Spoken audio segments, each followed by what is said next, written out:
अस्सलाम वालेकुम नाज़रीन, हेल्थ इश्यूज़ के साथ डॉक्टर मोहम्मद अली तलवादर खिदमत हैं। नाज़रीन, जैसे कि आपको पता होगा कि कुछ दिन कबल जनाब बिलावल भुट्टो ज़रदारी साहब ने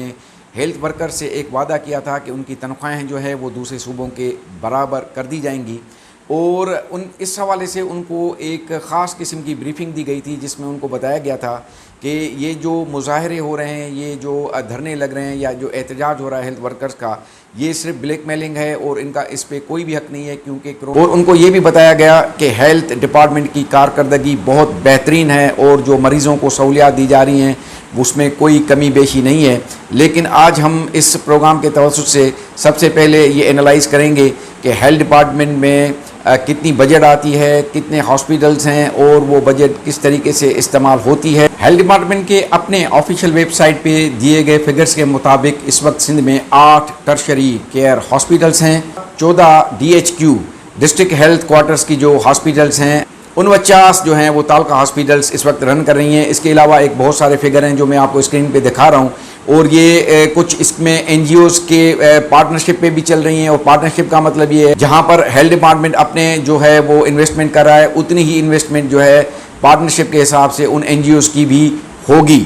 तो ये भी बजट जो है वो इनकी कम होनी चाहिए, क्योंकि वो आधी जो बजट है वो NGOs दे रही हैं। इनके 10 से ज़ायद मुख्तलिफ प्रोग्राम्स चल रहे हैं, जैसे TB प्रोग्राम है, एड्स कंट्रोल है, मलेरिया कंट्रोल प्रोग्राम है। इसके साथ साथ बहुत सारे MNCH हैं और PPHI है और बहुत सारे प्रोग्राम इनके साथ चल रहे हैं, जिसकी भी जो है बजट जो है वो लाजमी तौर पे एक कुछ पार्टनरशिप में इनको मिलती है और कुछ जो है ये है कि सिंध की जो हेल्थ की बजट है वो 139 जो अरब वो 2020-21 में थी,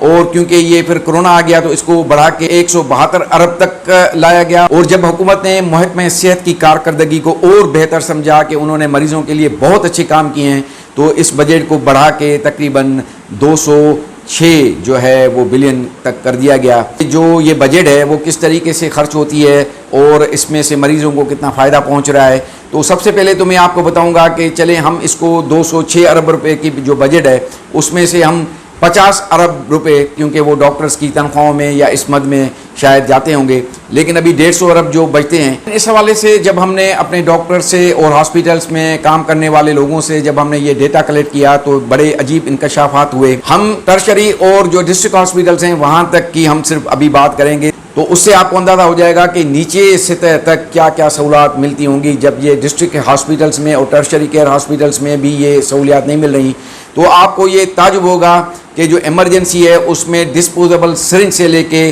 जो टाँके लगाए जाते हैं उससे लेके और जो एक आम इंजेक्शन है वो भी अवेलेबल नहीं है। कि जो सरकारी अस्पतालों में अद्वियात फराम की जा रही हैं वो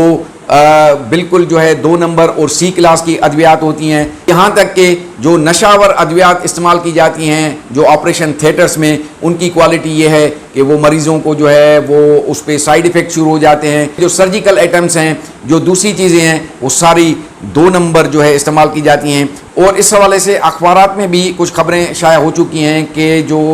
जाली अद्वियात बनाने की जो 3000 से ज़ायद फैक्ट्रियां काम कर रही हैं, जिसमें ज़्यादातर सिंध की हैं। और मैं आपको ये भी बताऊं कि सिंध की सरकारी अस्पतालों में जो ये मटेरियल प्रोवाइड किया जाता है उसके जो वेंडर्स हैं वो हेल्थ डिपार्टमेंट के अपने ही कुछ लोग हैं जिन्होंने मुख्तलिफ नामों से ये कंपनियां खोली हुई हैं। यहाँ पर जो एमरजेंसी आलात होते हैं, जो आप समझें कि ऑक्सीजन होती है, एम्बो बेड्स होते हैं, जो लाइफ सेविंग ड्रग्स होती हैं जो बहुत ज़रूरी होती हैं, जो सोलोकार्टिव टाइप लाइक इस टाइप की मैं ड्रग्स की बात कर रहा हूँ, ये भी आपकी इमरजेंसीज़ में अवेलेबल नहीं होती। और जो जब सर्जरी होती है तो ये मरीज़ों को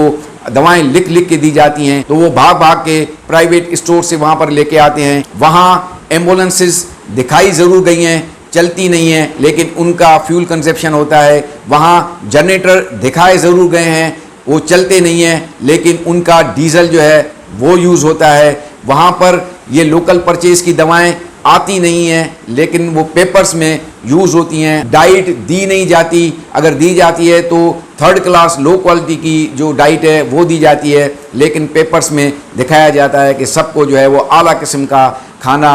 फराहम किया जा रहा है। वहाँ पर मेंटेनेंस होती नहीं है। अगर आप सरकारी अस्पतालों में गए होंगे तो आपको वहाँ के बेड, आपको वहाँ पे जो मैट्रेस हैं उनसे अंदाज़ा होता होगा, जो ब्लॉक्स हैं, जो इंफ्रास्ट्रक्चर है उससे अंदाज़ा खुद ही होता होगा कि ये कितने सालों से रिपेयर नहीं हुए, लेकिन ये पेपर्स में रिपेयर होते रहते हैं। वहाँ पर आपको सफाई सुथराई कुछ भी नज़र नहीं आती होगी। डिसइंफेक्टेंट्स या सफाई की जो दूसरी चीज़ें हैं वो यूज़ नहीं होती, लेकिन पेपरों में ये ज़रूर दिखाया जाता है कि यहाँ पर हर चीज़ प्रोवाइड की जा रही है। वहाँ पर डॉक्टर्स को गाउन, एप्रॉन वगैरह या जो वाइट कोट्स हैं या जो भी एक प्रोटेक्टिव जो किट्स होती हैं वो फराहम नहीं की जाती, लेकिन पेपर्स में ये दिखाया जाता है। हाँ, लॉन्ड्रीज फंक्शनल नहीं है, लेकिन वो भी दिखाया जाता है, लेकिन पेपर्स में ये बजट यूज़ होती है और इस तरीके से ये 150 अरब रुपया एक साल में ख़त्म कर दिया जाता है। और इस तरीके से हम जो हरामखोर हैं उनको जो 20 अरब रुपए उनकी कारकर्दगी के हिसाब से दिए जाते हैं, वो बहुत बड़ा बोझ है ख़जाने पे सिंध हुकूमत के।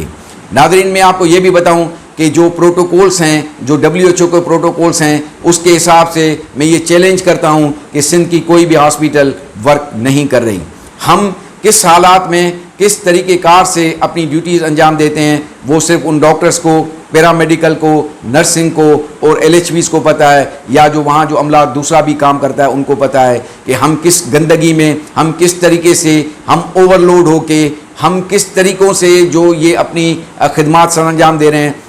लेकिन उसकी एप्रिसिएशन नहीं होती और लोग ये समझते हैं कि ये सारा कसूर डॉक्टर्स का है, लेकिन इसमें डॉक्टर्स का कोई कसूर नहीं है। हम सिर्फ जो है वो डायग्नोस करते हैं, हम सिर्फ जो है ट्रीटमेंट लिख के दे सकते हैं। बाकी जितनी सहूलियात हैं वो वहाँ की जो एडमिनिस्ट्रेशन है वो आपको प्रोवाइड करती है, और उस एडमिनिस्ट्रेशन को अगर ऊपर से मिलेगा तो वो नीचे देंगी, लेकिन ये ऊपर से खाना पूरी होती है और ये सारी बजट यहाँ से गायब हो जाती है कि डॉक्टर्स के इतने मसाइल बढ़ गए हैं, ये मसाइल हल कर देंगे तो फिर दुकान नहीं चलेगी। अगर ये डॉक्टर्स के मसाइल मुफ्त में हल हो गए, मुफ्त में प्रमोशन हो गए, मुफ्त में सीनियरिटी का मसला हल हो गया, मुफ्त में रेगुलाइजेशन के मसाइल हल हो गए, अगर मुफ्त में जो हमारे डेंटल डॉक्टर्स हैं उनके मसाइल हल हो गए, अगर मुफ्त में आपके जो स्पेशल कैडर के डॉक्टर्स हैं उनके मसाइल हल हो गए, और मुफ्त में अगर PPCI को रेगुलाइज कर दिया गया, तो ये सारे मामलात अगर ये मुफ्त में होने लगे तो फिर कारोबार कैसे चलेगा। कि इस सारी सूरत हाल पे